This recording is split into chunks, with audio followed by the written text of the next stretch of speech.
Hey, good morning, everybody. Happy Father's Day to all the fathers out there. Happy Father's Day to all the families.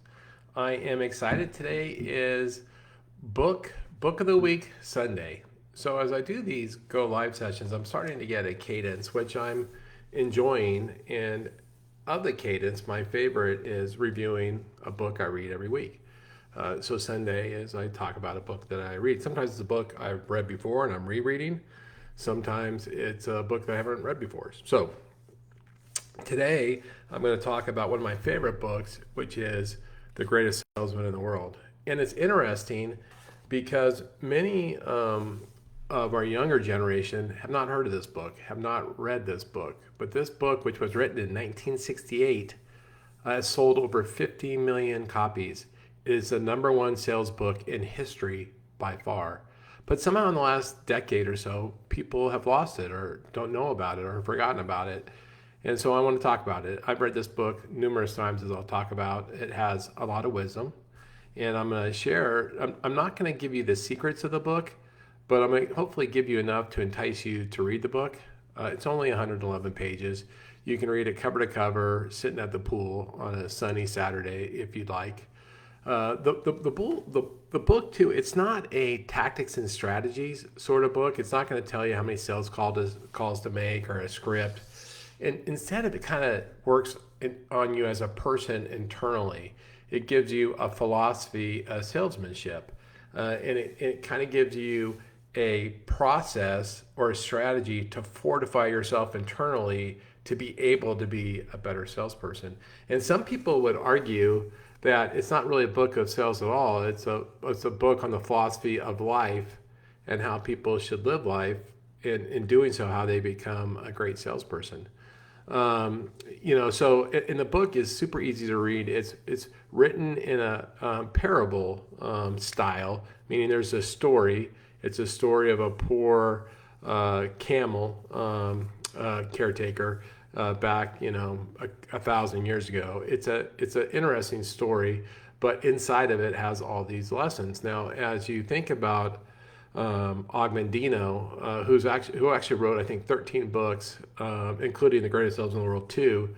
But he was he was a veteran of World War II. He was a bomber pilot. In fact, he was in the same squadron as Jimmy Stewart. And when he got out of the military, he couldn't find a job. And he took a job as an insurance salesman and failed miserably. He was very, very unhappy. He became an alcoholic. He got divorced, which at that time, divorces weren't that common. He considered suicide, and then he went on a 20-year binge of studying self-improvement and really became a student of the psychology of success. And from that became a world-renowned speaker and author. And of course, his most popular book is Greatest Salesman in the World. So there's all sorts of great things in this book. Now, the book is really centered around the 10 scrolls. And the 10 scrolls are the 10 characteristics a salesperson must master to be successful. Now, in the parable style is written into these scrolls, but it's really, hey, these 10 things are critical to be a top performing salesperson as well as a top performing person. And the 10, I'll give you the 10, and then I'll talk about the book a little bit.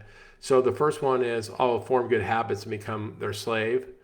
Second is, greet each day with love in your heart. That's actually my favorite one.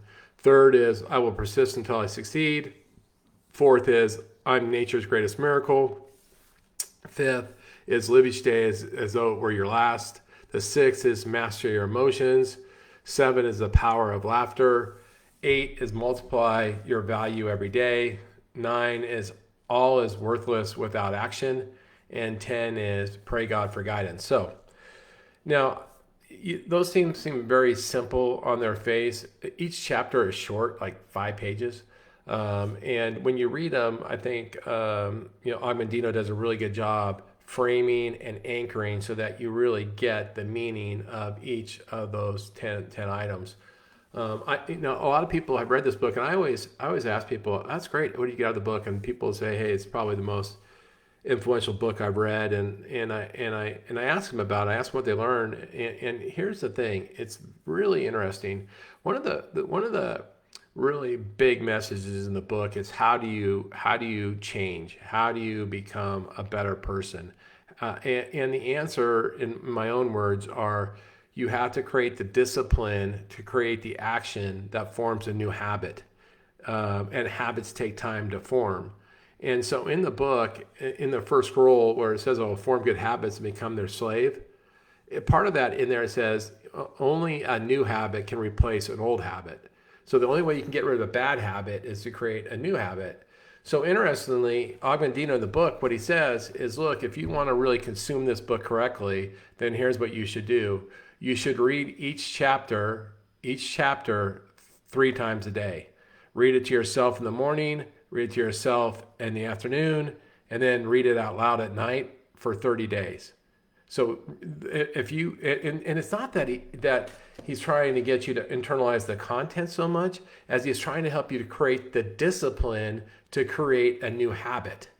In each chapter, it becomes an affirmation, and if you're saying that affirmation 3 times a day, for example, one of the affirmations is "I will act now." Like it's in the book like 18 times. I will act now. In one chapter, I think it repeats it 3 times in a row. I will act now. I will act now. I will act now. Well, if you're reading that 3 times a day for 30 days, you've said it 90 times, you start to internalize that. First, you've had the discipline to create a habit, the habit of reading this book, but then you have the habit of the affirmation, which is now starting to transform you. And by that way, if you were going to follow his directions and read each chapter 3 times a day for 30 days, that means 10 scrolls, that's 300 days. It takes about a year to get through this book. Now, I've actually did that. I did this, I want to say in 2014. I don't know how it came about. I think somebody challenged me and I said, okay, I'll do this. It was a group kind of thing. And I think I'm the only one that finished. I read it 3 times a day. I read it aloud once. Now, I read it out loud in the morning because I could be up before everybody else. My wife would probably look at me strangely if before bed I'm reading a chapter out loud while I'm pacing around the room for a year or for 30 days. So I did each chapter 30 days. I tracked it on an Excel spreadsheet. And it's interesting, I was doing it because I don't know how I got challenged, or was at some conference where they said do it. But what's interesting is after a year, you know what happened? Without even noticing it, my income had doubled. My business had completely transformed without it being a conscious plan. Like I didn't plan for it to be that way. Just as I had these affirmations and I studied each of these chapters and I started to become the things that you need to become to be a great salesperson, I started to become a better salesperson, and I started to become more attracted to the people that I was serving. It's like the chapter that you'll greet each day with love in your heart. In that chapter, it says you'll greet each person with love in your heart. Now, if you approach every one of your sales targets with love in your heart, like you looked at them like you love them, you're going to treat them totally different, and you're going to put on a totally different vibe, and you're going to attract them. And so that's kind of an example of how the book works. It just teaches you really key, character and personality components to be attractive to somebody that you're trying to serve, and how to approach somebody that you're going to try to serve. And so I challenge you, if you really want to have a transformation, follow the instructions. Read each chapter 3 times a day. I know it's a year. It's what I would do, because some chapters to me were more appealing than others, but I would try to memorize the chapter by the end of the 30 days. So it became not only doing the exercise, but could I memorize that chapter? So in the last couple of days, I didn't need to read the book. I could, I was like a stage actor or something. I was just reading the chapter because they're only 5 pages long and they're really simple to understand. So that made it easier for me. But I challenge you, if you're struggling with your sales, especially if you're in mortgage or real estate, it's gotten harder. We need to get better. The best way to get better is start on the inside out. If you're just putting tactics and strategies on, a weak foundation, that's not going to work. Strengthen your foundation. That's what this book does. So I, invite all of you to dig into the book. I will whet your appetite with a couple things, and I'll finish with kind of a strange story about the book. If you look at some of the notable quotations, there's hundreds of them out of this book. But he speaks about sales. No other trade or profession has more opportunity for one to rise from poverty to great wealth other than a salesperson. And the rewards are great if one succeeds, but rewards are great only because very few people succeed. We can keep going on. It's great. It's just a really good book. Now, I will tell you that the book, it was written in 1968. It is somewhat corny. I mean, there's no doubt it's somewhat corny, and there's also spiritual overtones throughout the book. If you don't like corny or if spiritual overtones offend you, this may not be your book. But if you're looking for something that's a transformation, something that's easy to digest, like if spending a total of 10 minutes a day for a year could change my life, would I do it? I would do it, and I would trust the book. So you have to decide whether you want to go all in or not. I didn't follow the instructions completely. I read the whole book first and then went back and did each chapter, the 30 days at a time. But you can come to your own decisions on that. So I will end with this, and this is kind of interesting. If you see my book, this book right here, you notice that I have a ton of notes in it, highlights. I have little sticky notes in it. What had happened? I was at a seminar, and one of the speakers had this great idea. They said, "Look, if you want to set an appointment with somebody, it's kind of akin to like Chris Welton sending the one Jordan shoe. He sends him one shoe, and that leads him to an appointment. He leads him to have an appointment to get the other shoe, kind of thing, which I talked about in my first book 3 weeks ago, or 3 Sundays ago. But I had been to a seminar, and they said, here, if you want to get an appointment with somebody that you're desperate to get an appointment with, you don't know how to approach, send them a book, but send them your personal copy of the book with your highlights and your notes, and send them a note going, hey, Jim, I just finished this book. This book was transformational for me. I'm sending it to you because I think you'll impact you. I'm sending you my personal copy that's highlighted, notes, all of that. What I'd love to do is have you read the book, and if you like it, let's get together and talk about it, and you give me my copy of my book back. So I go, well, let's connect in 30 days. I sent copies, my copy, manufactured. I made 20 of my copies. Thankfully, the book was small. I made 20 of my copies, and I sent them to the 20 people whom I wanted to be in business with that I wasn't in business with. And you know what? I got calls or connected to every single one of those 20. Every one of the 20 contacted me or took my call when I called them. And probably, if I remember right, 12 of them were willing to meet, but I met with 9 of them. And by the way, I got my copy back from one of them, thankfully. And it was a really good experience. And it helped me internalize the book, right? So not only did I read the book, not only did I go through the 300-day exercise, and then I mastered the book, I sent it out as a prospecting tool, and then I got to reteach the book 9 times, right? And so I became an expert on this book. And hopefully created some really good habits from doing so.